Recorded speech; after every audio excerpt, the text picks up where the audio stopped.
Brazil হারার পরে আমার বন্ধুর অবস্থা। যাদের যাদের মন ভেঙেছে তাদের জন্য একটা কথা বলতে চাই যে এই তালাটাও ভালো, এই চাবিটাও ভালো, শুধু এই তালাটা এই চাবির জন্য নয়।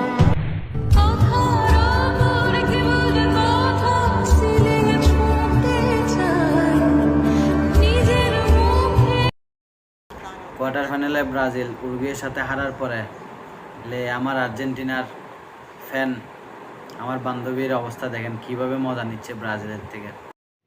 ভিনির আবর্তমানে